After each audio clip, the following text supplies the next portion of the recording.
प्रथमे समस्त को 69तम स्वाधीनता दिवस शुभेच्छा अभिनंदन जनाऊँगी। आज भुवनेश्वर स्वस्ति ठारे ओडिशा भास्कर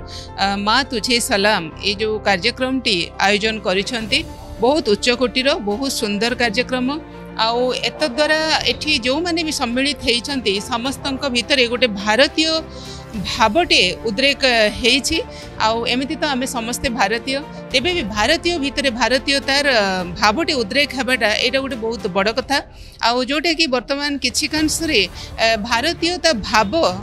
उद्रेक हो पारना किसी लोकों भितर जोटा कि आम भितर आम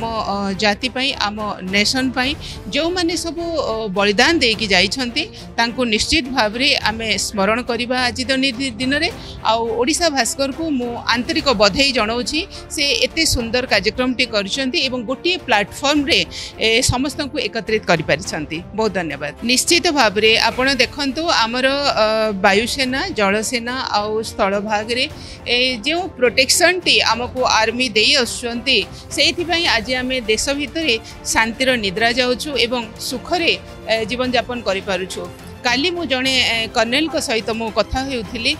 से बाहरी रोचंती आउ काली इवनिंग रे पुणी मो सहित कथा है कि से चली गले से नेवी रे अछंती से जण कहूले मत जे सिंदूर ऑपरेशन सिंदूर रे से मासे काल केमिति सेठी मुकाबला करुथिले एवं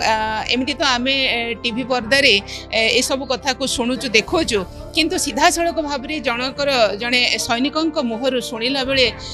सतरे माने हृदयंगम होउची आमे समस्ते आज केते सुरक्षित यही समस्ते आमर रक्षा सुरक्षा देउछंती बोलिकी तेणु से समस्त को आज माँ तुझे सलाम कार्यक्रम माध्यम रे पुनि थरे मो सलाम जनाऊँ।